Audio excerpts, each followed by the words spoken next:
आपलं 7वीचं भूगोलचं पुस्तक संपलं, पण पाठाच्या शेवटी काही महत्त्वाच्या शब्दाचे विस्तारित अर्थ दिले आहे. आपण बघूया महत्त्वाच्या शब्दाचे अर्थ. आपला पहिला शब्द अपभू. अपभू म्हणजे चंद्राच्या प्रदक्षिणा मार्गावरील पृथ्वी सापेक्ष विशिष्ट स्थिती होय. या स्थितीत चंद्र पृथ्वीपासून जास्तीत जास्त अंतरावर असतो. बघा, अपभू या स्थितीमध्ये चंद्र पृथ्वीपासून जास्तीत जास्त अंतरावर असतो. हे लक्षातच राहू दे, आपल्याला विचारलं आहे.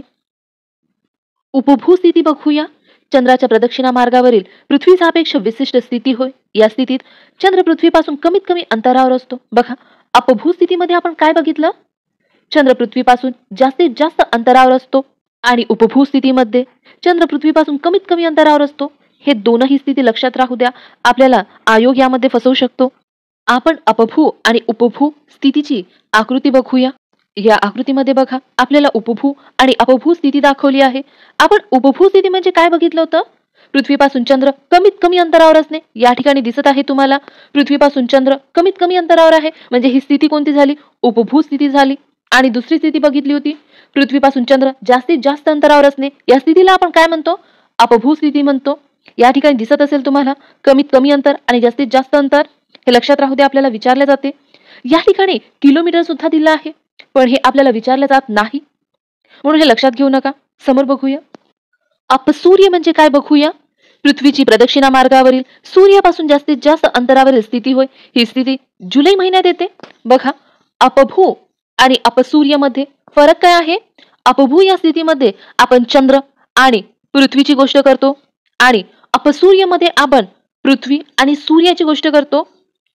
आपण हे सुद्धा आकृतीच्या सहाय्याने समजून घेऊया. अपभू स्थितीमध्ये काय होते? पृथ्वीपासून चंद्र जास्तीत जास्त अंतरावर असते. म्हणजेच काय? पृथ्वी आणि चंद्रामध्ये अंतर कसे असते? जास्तीत जास्त असते. आणि अपसूर्य स्थितीमध्ये काय होते? बघा, या शब्दामध्ये सूर्य आहे, म्हणजेच सूर्य आणि पृथ्वी बद्दलची गोष्ट आहे. अपसूर्य स्थितीमध्ये काय होते? सूर्यापासून पृथ्वी जास्तीत जास्त अंतरावर असते, म्हणजे पृथ्वी आणि सूर्यामध्ये अंतर कसं असते? जास्त असते. उपसूर्य म्हणजे काय? पृथ्वीची प्रदक्षिणा मार्गावरील सूर्यापासून कमीत कमी अंतरावरील स्थिती होय. बघा, उपसूर्य म्हणजे काय? पृथ्वीची प्रदक्षिणा मार्गावरील सूर्यापासून कमीत कमी अंतरावरील स्थिती होय. आणि उपभू म्हणजे काय? चंद्र पृथ्वीपासून कमीत कमी अंतरावर असे. म्हणजेच काय? उपभू म्हणजे चंद्र आणि पृथ्वीची गोष्ट केली आहे आणि उपसूर्य म्हणजे पृथ्वी आणि सूर्याबद्दलची गोष्ट केली आहे. आपण मगाशी बघितल्याप्रमाणे अपभू आणि अपसूर्य या स्थितीमध्ये जास्तीत जास्त अंतर सांगितलं आहे आणि उपभू आणि अपसूर्यमध्ये कमीत कमी अंतर सांगितलं आहे.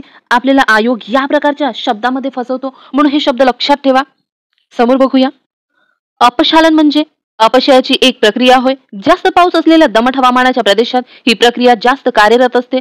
खडकातील क्षार व इतर विद्राव्य खनिजे पाण्यात विरघळतात आणि पाण्याबरोबर वाहून नेली जातात. अयनदिन म्हणजे काय बघूया आपण. आपल्यासाठी अतिशय महत्वाचा आहे, यावर आपल्याला प्रश्न विचारले आहे, म्हणून लक्ष देऊन बघा. पृथ्वीच्या परिभ्रमण मार्गावरील तिची एक सूर्य सापेक्ष स्थिती होय. अशी स्थिती पृथ्वीवर 2 दिवस येते, 21 जून व 22 डिसेंबर हे 2 अयनदिन आहे. लक्षातच राहू द्या, यावर आपल्याला प्रश्न विचारले आहे. 21 जून व 22 डिसेंबर हे 2 अयनदिन आहेत, परंतु या दोन्ही दिवशी पृथ्वीची सूर्य सापेक्ष स्थिती काहीशी वेगळी असते. 21 जून रोजी पृथ्वीचा उत्तर ध्रुव सूर्याकडे जास्तीत जास्त म्हणजे 23:30 कललेला असतो. या दिवशी कर्कवृत्तावर सूर्यकिरण लंबरूप पडतात. बघा, या माहितीवर आपल्याला किती प्रश्न विचारले जाऊ शकते बघूया आपण. अयनदिन हे काय आहे? अयनदिन हे एक स्थिती आहे आणि ही स्थिती पृथ्वीवर किती दिवस असते? 2 दिवस असते. लक्षात राहू द्या, महत्वाचा आहे. कोणते 2 दिवस? 21 जून आणि 22 डिसेंबर. पुढचा प्रश्न, 21 जून या रोजी नेमकं होते तरी काय? 21 जून रोजी पृथ्वीचा उत्तर ध्रुव सूर्याकडे जास्तीत जास्त कललेला असतो, म्हणजेच 23:30 कललेला असतो. पुढचा प्रश्न, कर्कवृत्तावर कोणत्या दिवशी सूर्यकिरण लंबरूप पडतात? 21 जून रोजी. अतिशय महत्वाचा आहे. आपण हे आकृतीमध्ये बघूया. पृथ्वीचा उत्तर ध्रुव सूर्याकडे जास्तीत जास्त कललेला आहे. या स्थितीला आपण काय म्हणतो? अयन दिन म्हणतो. आणि ही स्थिती कधी असते? 21 जूनला असते. याच दिवशी आणखी काय होते? बघा, कर्कवृत्तावर सूर्यकिरण लंबरूप पडत आहे. मग बघा, 21 जूनला काय होते? पृथ्वीचा उत्तर ध्रुव सूर्याकडे जास्तीत जास्त कललेला असतो आणि कर्कवृत्तावर सूर्यकिरण लंबरूप पडते. हे 2 गोष्टी लक्षातच राहू द्या, अतिशय महत्वाचा आहे. आपल्याला राज्यसेवेमध्ये सुद्धा या प्रकारचा प्रश्न विचारला जातो. समोर बघूया. 22 डिसेंबर या दिवशी पृथ्वीचा दक्षिण ध्रुव सूर्याकडे जास्तीत जास्त म्हणजे 23 अंश 30 मिनिटांनी कललेला असतो. या दिवशी मकर वृत्तावर सूर्यकिरण लंबरूप पडतात. बघा, आपण आत्ताच आकृती बघितली होती. या आकृतीमध्ये बघा, 22 डिसेंबरला पृथ्वीचा दक्षिण ध्रुव सूर्याकडे जास्तीत जास्त कललेला आहे आणि या दिवशी मकर वृत्तावर सूर्यकिरण लंबरूप पडतात. हे महत्वाचं आहे, समजून घ्या. 22 डिसेंबर या दिवशी पृथ्वीचा दक्षिण ध्रुव सूर्याकडे जास्तीत जास्त म्हणजे 23 अंश 30 मिनिटांनी कललेला असतो. या दिवशी मकर वृत्तावर सूर्यकिरण लंबरूप पडतात.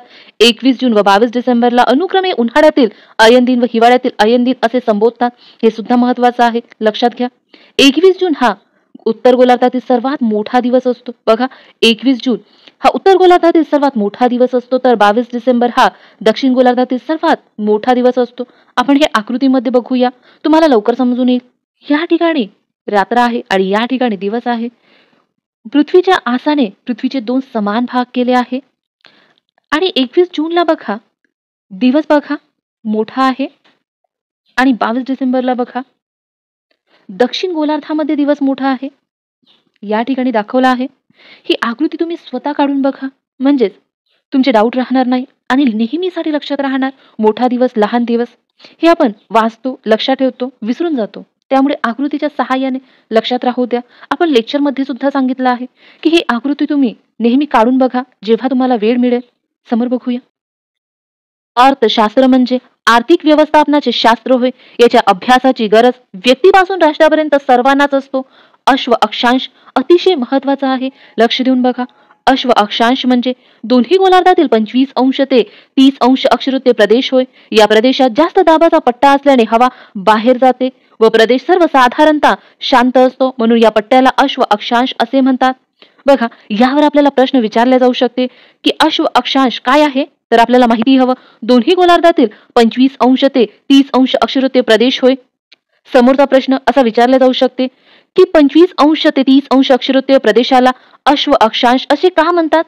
कारण बघा, 25 अंश ते 30 अंश अक्षवृत्तीय प्रदेशात जास्त दाबाचा पट्टा असल्याने हवा बाहेर जाते व प्रदेश सर्वसाधारणतः शांत असतो, म्हणून या पट्ट्याला अश्व अक्षांश असे म्हणतात. आपण हे बघूया नकाशामध्ये. हा 25 अंश ते 35 अंश दरम्यान मध्य अक्षवृत्तीय जास्त दाबाच्या पट्ट्यालाच अश्व अक्षांश पट्टा सुद्धा म्हणतात, हे लक्षात घ्या. आकृतीबद्ध हा शब्द महत्वाचा नाही आपल्यासाठी. आवर्त आवर्त म्हणजे काय? एखाद्या ठिकाणी सभोवतालच्या प्रदेशापेक्षा हवेचा दाब कमी होण्याची स्थिती होय. म्हणजेच बघा, हा एखादी प्रदेश आहे, या प्रदेशामध्ये दाब कसा आहे? कमी आहे आणि या प्रदेशाच्या सभोवताल दाब जास्त असण्याची स्थिती. आपण आकृती बघूया. या आकृतीमध्ये बघा, या प्रकारची स्थिती म्हणजे आवर्त. या ठिकाणी बघा, एका ठिकाणी दाब कमी आहे आणि त्याच्या सभोवतालच्या प्रदेशामध्ये दाब कसा आहे? जास्त आहे. आवर्त म्हणजे एखाद्या ठिकाणी सभोवतालच्या प्रदेशापेक्षा हवेचा दाब कमी होण्याची स्थिती होय. असा हवेचा दाब कमी झाल्याने सभोवतालच्या प्रदेशाकडून कमी दाबाच्या प्रदेशाकडे हवा चक्राकार रीतीने वाहू लागते. बघा, आपण बघितलं होतं हवा कशी वाहते? जास्त दाबाच्या प्रदेशाकडून कमी दाबाच्या प्रदेशाकडे वाहते. हे आपण लेक्चरमध्ये बघितलं होतं. त्यामुळे चक्राकार फिरणाऱ्या हवेची संरचना तयार होते व अशा स्थितीत ही संरचना एका भागाकडून दुसऱ्या भागाकडे सरकते. या आकृतीमध्ये आवर्त स्थिती दाखवली आहे. एखाद्या ठिकाणी कमी दाब आणि सभोवतालच्या प्रदेशामध्ये जास्त दाब. मग आपण बघितलं आहे वारा कसा वाहतो? जास्त दाबाच्या प्रदेशाकडून कमी दाबाच्या प्रदेशाकडे, या प्रकारे. आणि यामुळे या प्रकारची स्थिती निर्माण होते, चक्रीवादळ. या ठिकाणी बघा, या प्रकारे वारा वाहत आहे, दिसत आहे तुम्हाला. आवर्त हे लक्षात राहू द्या. समोर बघूया. उपखंड म्हणजे काय बघूया. उपखंड म्हणजे खंडाचा असा विभाग की जो भौगोलिक व सांस्कृतिक स्तरावर खंडाच्या इतर भागापेक्षा वेगळा असतो. बघा, उपखंड म्हणजे काय? खंडाचा असा विभाग की जो भौगोलिक व सांस्कृतिक स्तरावर खंडाच्या इतर भागापेक्षा वेगळा असतो. दक्षिण आशियातील हिमालय पर्वताच्या दक्षिणेस असलेल्या भूभागास भारतीय उपखंड असे म्हणतात. बघा, भारतीय उपखंड कशाला म्हणतात? दक्षिण आशियातील हिमालय पर्वताच्या दक्षिणेस असलेल्या भूभागास भारतीय उपखंड असे म्हणतात. यात भारत, पाकिस्तान, बांगलादेश, नेपाळ व श्रीलंका या देशाचा समावेश होतो. बघा, भारतीय उपखंडामध्ये फक्त भारत या देशाचा समावेश होत नाही, तर भारतासह पाकिस्तान, बांगलादेश, नेपाळ, भूटान व श्रीलंका या देशाचा सुद्धा समावेश होतो. हे लक्षात राहू द्या. अपभू आणि अपसूर्य हे दोनही शब्द आपण बघितले आहे. थोडक्यात बघूया आपण. अपभू आणि अपसूर्य हे काय आहे? हे दोनही स्थिती आहे. अपभू या स्थितीत चंद्र पृथ्वीपासून कमीत कमी अंतरावर असतो आणि अपसूर्य म्हणजे पृथ्वीची प्रदक्षिणा मार्गावरील सूर्यापासून कमीत कमी अंतरावरील स्थिती होय. आपण आकृतीमध्ये बघूया. उपभू स्थिती म्हणजे काय? चंद्र पृथ्वीपासून कमीत कमी अंतरावर असणे. आणि उपसूर्य या स्थितीमध्ये काय होते? पृथ्वीची प्रदक्षिणा मार्गावरील सूर्यापासून कमीत कमी अंतरावरील स्थिती होय. म्हणजेच काय? सूर्य आणि पृथ्वीमध्ये कमीत कमी अंतर असण्याची स्थिती म्हणजे उपसूर्य स्थिती होय. हे दोनही लक्षात राहू द्या, महत्वाचं आहे. उत्तरायण बघूया. उत्तरायण म्हणजे सूर्याचे उत्तरेकडे सरकणे होय. याची सुरुवात 23 डिसेंबर पासून होते व सूर्य दररोज थोडा थोडा उत्तरेकडे सरकत असण्याचे जाणवते. हा शब्द लक्षात घ्या. सूर्य दररोज थोडा थोडा उत्तरेकडे सरकत असण्याचे जाणवते. 21 जून नंतर सूर्य दक्षिणेकडे सरकू लागतो. वास्तविक सूर्य प्रवास करत नाही. अतिशय महत्वाचं आहे. वास्तविक सूर्य प्रवास करत नाही, परंतु पृथ्वीचे परिभ्रमण आणि कललेला आस याच्या परिणामातून सूर्य सरकत असण्याचे आपल्याला भासते. यावर आपल्याला प्रश्न विचारला जाऊ शकते. सूर्य सरकत असण्याचे आपल्याला का भासते? कारण पृथ्वीचे परिभ्रमण आणि कललेला आस याच्या परिणामातून सूर्य सरकत असण्याचे आपल्याला जाणवते. अतिशय महत्वाचा आहे. यावर प्रश्न आपल्याला विचारले जाऊ शकते. लक्षात राहू द्या. उधाणाची भरती ओहोटी म्हणजे पौर्णिमा व अमावस्येला येणारी भरती किंवा ओहोटी होय. हे लक्षात घ्या. उधाणाची भरती ओहोटी म्हणजे पौर्णिमा व अमावस्येला येणारी भरती किंवा ओहोटी होय. अमावस्येला सूर्य व चंद्र पृथ्वीच्या एकाच बाजूस असल्याने या दिवशी भरती ओहोटीची कक्षा सर्वात जास्त असते. हे बघूया आपण. अमावस्येला सूर्य व चंद्र पृथ्वीच्या एकाच बाजूस असल्याने या दिवशी भरती ओहोटीची कक्षा सर्वात जास्त असते. या प्रकारे सूर्य आणि चंद्र पृथ्वीच्या एका बाजूला आल्याने या ठिकाणी सर्वात मोठी भरती येणार. कारण सूर्य आणि चंद्र यांचं गुरुत्वाकर्षण एकत्र झालं आहे, जास्त झालं आहे. त्यामुळे या ठिकाणी सर्वात मोठी भरती येणार. उधाणाची भरती ओहोटी म्हणजे पौर्णिमा व अमावस्येला येणारी भरती किंवा ओहोटी होय. अमावस्येला सूर्य व चंद्र पृथ्वीच्या एकाच बाजूस असल्याने या दिवशी भरती ओहोटीची कक्षा सर्वात जास्त असते. पौर्णिमेसह ही कक्षा जास्त असते, परंतु अमावस्येपेक्षा थोडी कमी असते. अशा भरती ओहोटीस उधाणाची भरती ओहोटी असे म्हणतात. या ठिकाणी आपल्याला एक प्रश्न विचारला जाऊ शकते की भरती ओहोटीची कक्षा सर्वात जास्त कधी असते? कधी असते? अमावस्येला. जेव्हा सूर्य व चंद्र पृथ्वीच्या एकाच बाजूस असते त्या दिवशी भरती ओहोटीची कक्षा सर्वात जास्त असते. यावर सुद्धा आपल्याला प्रश्न विचारला जाऊ शकते, म्हणून लक्षात राहू द्या. कालगणना बघूया.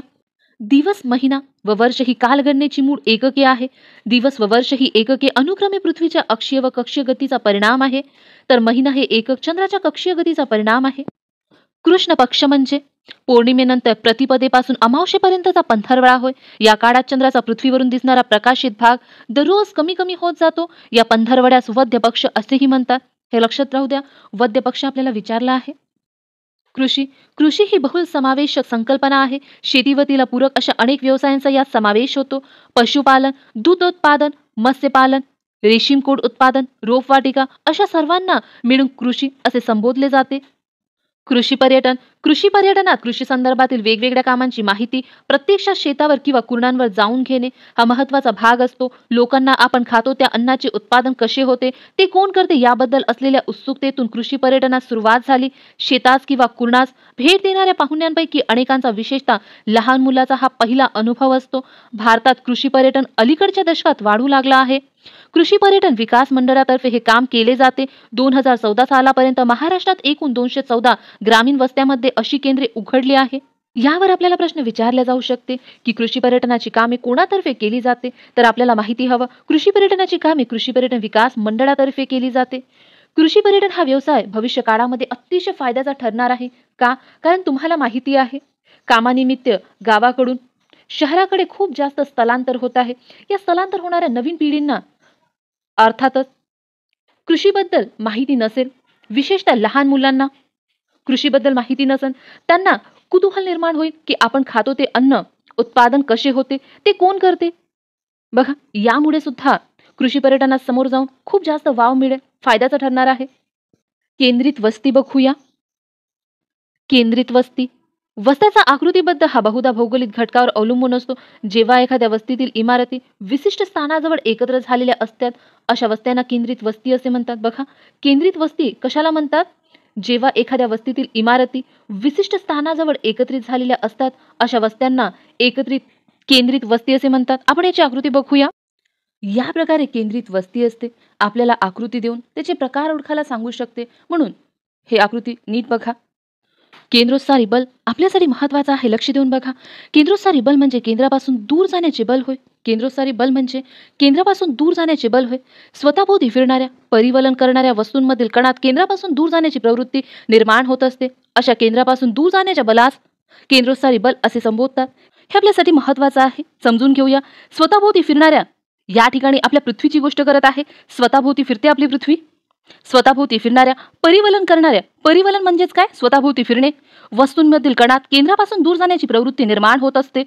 या ठिकाणी तुम्हाला समजून सांगत आहे की एखादी वस्तू जर स्वतःभोवती फिरत आहे तेव्हा त्या वस्तूच्या कणामधील केंद्रापासून दूर जाण्याची प्रवृत्ती निर्माण होते, शक्ती निर्माण होते. या केंद्रापासून दूर जाणाऱ्या शक्तीलाच आपण केंद्रोत्सारी बल असे म्हणतो. हे लक्षात घ्या. आपण एक उदाहरण घेऊया. या झुल्यावरून आपण केंद्रोत्सारी बल समजून घेण्याचा प्रयत्न करूया. हा झुला स्वतःभोवती फिरत आहे का बघा, अगदी आपल्या पृथ्वीप्रमाणे. मग आपण केंद्रोत्सारी बल म्हणजे काय बघितलं होतं? स्वतःभोवती फिरणाऱ्या वस्तूंच्या कणामध्ये केंद्रापासून दूर जाण्याची प्रवृत्ती निर्माण होत असते. या केंद्रापासून दूर जाणाऱ्या बलास आपण केंद्रोत्सारी बल म्हणतो.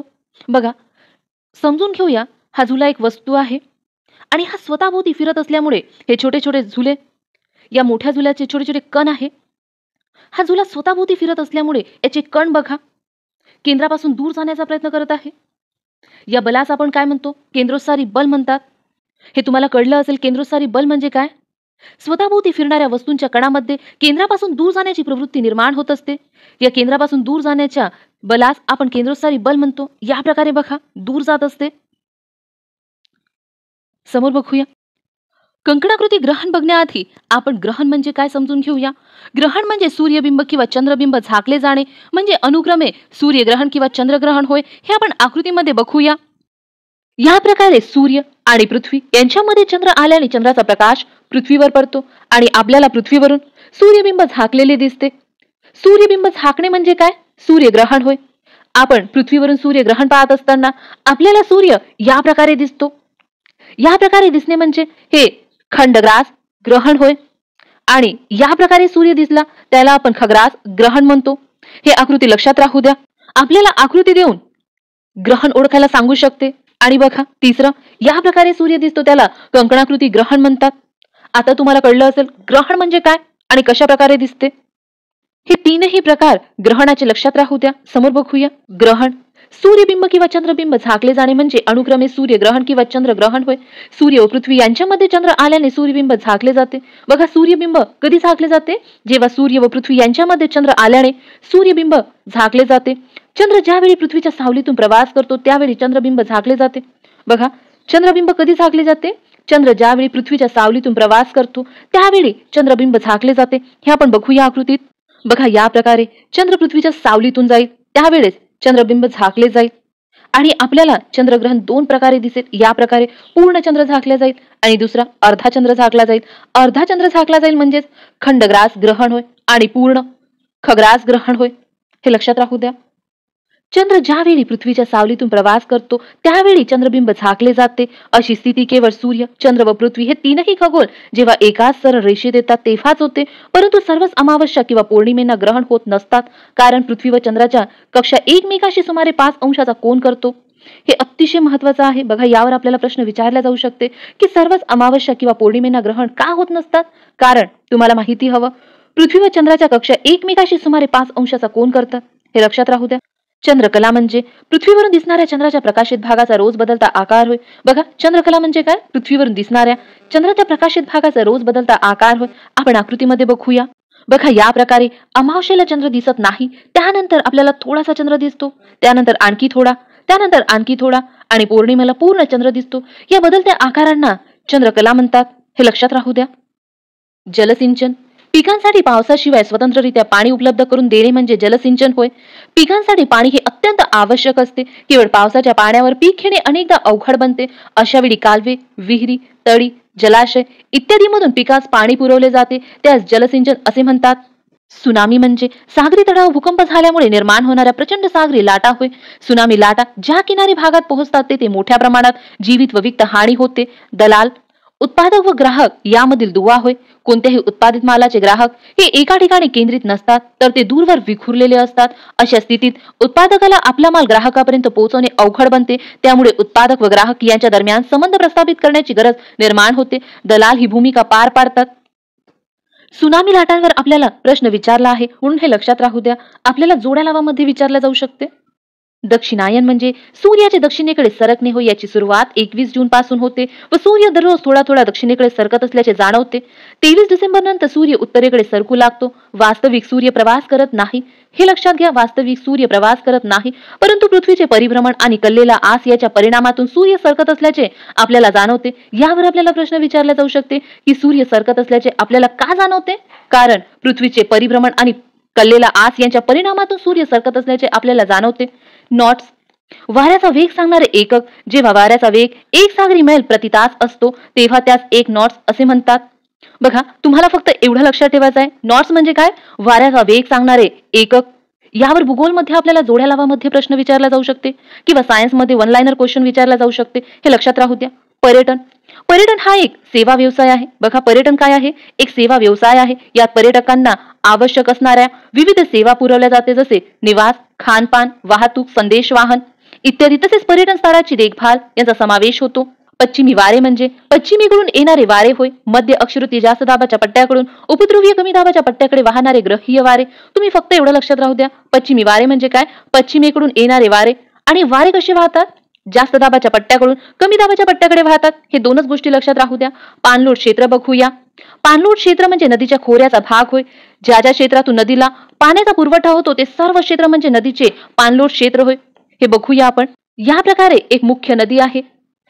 या नदीला इतर नदी येऊन मिळतात. या प्रकारे यांना आणखी काही नद्या मिळत असेल. या प्रकारे हे सर्व क्षेत्र म्हणजे नदीचे पाणलोट क्षेत्र आहे. हे लक्षात घ्या. पाणलोट क्षेत्र म्हणजे नदीच्या खोऱ्याचा भाग होय. ज्या ज्या क्षेत्रातून नदीला पाण्याचा पुरवठा होतो ते सर्व क्षेत्र म्हणजे नदीचे पाणलोट क्षेत्र होय. पाणलोट क्षेत्र हे अनेकदा धरण, बंधारा यासाठीही सांगितले जाते. पिकांखाली कालावधी बघूया. पिकाखालील कालावधी म्हणजे एखाद्या पिकासाठी पेरणीपासून कापणीपर्यंतचा काळ होय. वेगवेगळ्या पिकासाठी हा कालावधी कमी जास्त असू शकतो. ऊस या पिकास खूप मोठा कालावधी लागतो, तर भाजीपाल्यास कमी कालावधी लागतो. पूर्वीय वारे म्हणजे पूर्वेकडून येणारे वारे होय. मध्य अक्षवृत्तीय जास्त दाबाच्या पट्ट्याकडून विषुवृत्तीय कमी दाबाच्या पट्ट्याकडे वाहणारे ग्रहीय वारे. प्रकाशवृत्त म्हणजे सूर्यप्रकाशामुळे पृथ्वीचे प्रकाशित व अप्रकाशित असे 2 भाग होतात. या 2 भागांना वेगळी करणारी रेषा म्हणजे प्रकाशवृत्त होय. बघा, प्रकाशवृत्त म्हणजे काय? प्रकाशित व अप्रकाशित या 2 भागांना वेगळी करणारी रेषा म्हणजे प्रकाशवृत्त होय.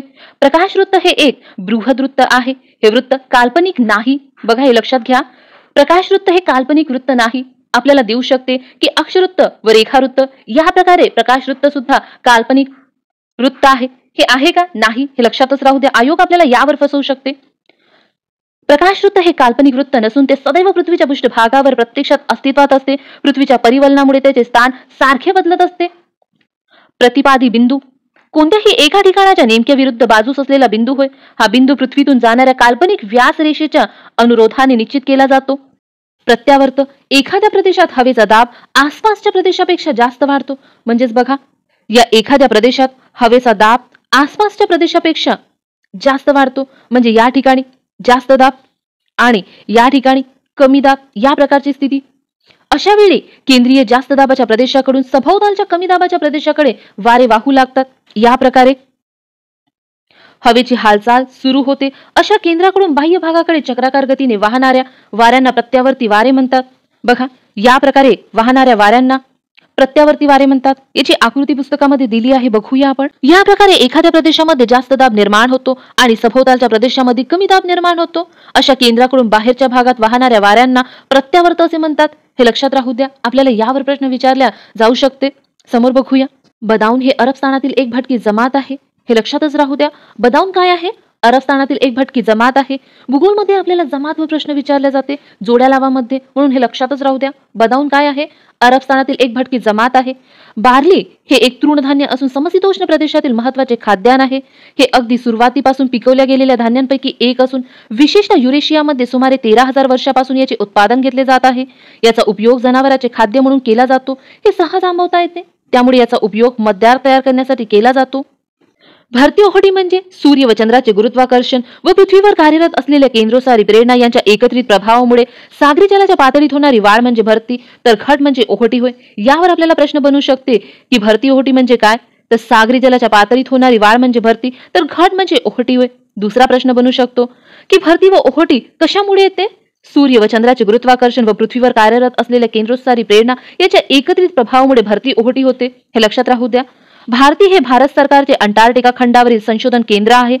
हवामान व सागरी संशोधनाच्या अंगाने भारत सरकारने शोध मोहीम प्रकल्पाअंतर्गत अलीकडील स्थापन केलेले संशोधन केंद्र होय, हे लक्षात राहू द्या. आपल्याला विचारले जाते भारती हे काय आहे, तर तुम्हाला माहिती हवं की भारत सरकारचे अंटार्क्टिका खंडावरील एक संशोधन केंद्र आहे. भूमीचे उपयोजन, जमीन या नैसर्गिक संसाधनाचा उपयोग अनेक गोष्टी करता केला जातो. एखाद्या प्रदेशातील जमीन कशा कशासाठी वापरली आहे याचे विश्लेषण भूमी उपयोजनात केले जाते. वने, शेती, वसाहती इत्यादींसाठी किती जमीन वापरली आहे हे भूमी उपयोजन विश्लेषणात अभ्यासले जाते.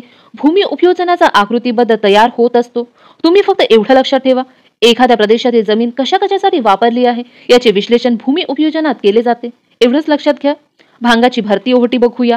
शुक्ल व कृष्ण पक्षातील अष्टमीस येणाऱ्या भरती ओहोटीची कक्षा कमीत कमी असते. या दिवशी चंद्र, सूर्य व पृथ्वी काटकोन स्थितीत असतात, त्यामुळे त्याची गुरुत्वाकर्षण बले एकमेकास पूरक राहत नाही. हे आपण आकृतीमध्ये बघूया. भांगाच्या भरती ओहोटीमध्ये सूर्य, पृथ्वी आणि चंद्र एका काटकोन स्थितीमध्ये आहे आणि भरतीची पातळी बघा कमी आहे का? कारण सूर्य, पृथ्वी आणि चंद्र एका काटकोन स्थितीमध्ये आहे. यांचं बल, सूर्य आणि चंद्राचं बल पृथ्वीवर वेगवेगळ्या दिशेमध्ये काम करत आहे. बघा, जर चंद्र या ठिकाणी असता तर या दोघांचं गुरुत्वाकर्षण मिळलं असतं आणि या ठिकाणी खूप मोठी भरती आली असती. पण चंद्र या ठिकाणी असल्यामुळे चंद्र आपलं गुरुत्वाकर्षण या ठिकाणी वापरते आणि सूर्य या ठिकाणी, म्हणून या ठिकाणी खूप मोठी भरती आली आहे. चंद्राचं गुरुत्वाकर्षण पृथ्वीवर जास्त आहे का? कारण चंद्र जवळ आहे आणि सूर्य खूप दूर आहे. त्यामुळे हे लक्षात राहू द्या. आपल्याला असं वाटू शकते की सूर्य खूप मोठा आहे, त्याचं गुरुत्वाकर्षण पृथ्वीवर चंद्रापेक्षा जास्त पडू शकते, तर नाही, चंद्र जवळ असल्यामुळे पृथ्वीवर चंद्राचं गुरुत्वाकर्षण जास्त आहे. मूळ खडक म्हणजे एखाद्या प्रदेशातील प्रमुख खडक होय. मृदा निर्मितीत खडकांचे विदारण होऊन त्यांचा भुगा होतो. कोणत्याही मृदेत विदारित खडकांचा भाग वजनाच्या दृष्टीने मोठा असतो. मृदेची थूप म्हणजे मृदेचे अपक्षरण किंवा झीज होणे होय. बघा, मृदेची थूप म्हणजे काय? मृदेचे अपक्षरण किंवा झीज होणे होय. तयार मृदेचे वरचे थर वाहत्या पाण्याने वाहून जाण्यास मृदेची धूप असे म्हणतात.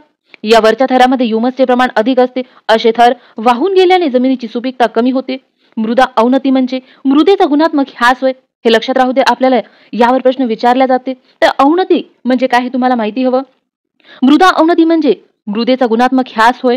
मृदेतील ह्युमसचे प्रमाण कमी झाल्याने किंवा मृदेत अनावश्यक रासायनिक पदार्थ मिसळल्याने मृदेची गुणवत्ता कमी होते.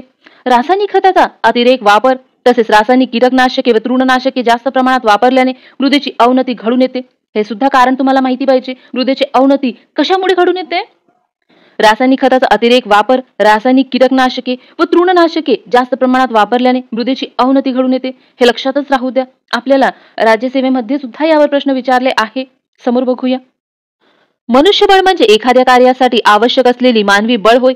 शेती, उद्योगधंदे, व्यापार अशा सर्व व्यवसायासाठी मनुष्यबळ लागते. मनुष्यबळाचे कुशल व अकुशल असे प्रकार केले जाते. मिश्र शेती म्हणजे शेतीचा एक प्रकार होय. या प्रकारात शेती व कुक्कुटपालन, गुरेपालन इत्यादी पूरक व्यवसायाचा समावेश होतो. शेतीच्या वेगवेगळ्या भागात भिन्न पिके घेण्यासह मिश्र शेती संबोधतात.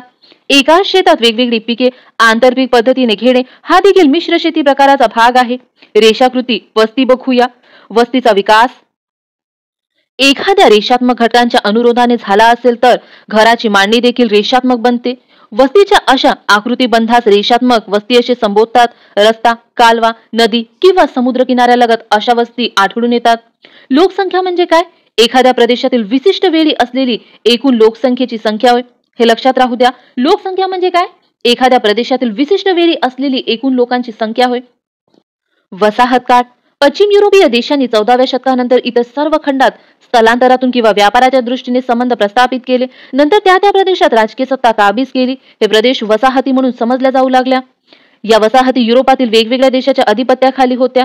पश्चिम युरोपीय देशातून मध्ययुगीन काळानंतर मोठ्या प्रमाणावर स्थलांतर घडून आले. हे स्थलांतरित लोक उत्तर अमेरिकेच्या वेगवेगळ्या भागात स्थायिक झाले. या काळास वसाहत काळ असे संबोधतात. बघा, यावर आपल्याला प्रश्न बनू शकते की कोणत्या काळास वसाहत काळ असे संबोधले जाते. तर आपल्याला माहिती हवं की पश्चिम युरोपीय देशातून मध्ययुगीन काळानंतर मोठ्या प्रमाणावर स्थलांतर घडून आले. हे स्थलांतरित लोक उत्तर अमेरिकेच्या वेगवेगळ्या भागात स्थायिक झाले. या काळास वसाहत काळ असे संबोधतात. वसन संपात बघूया. पृथ्वीच्या परिभ्रमण मार्गावरील तिची एक सूर्य सापेक्ष स्थिती होय.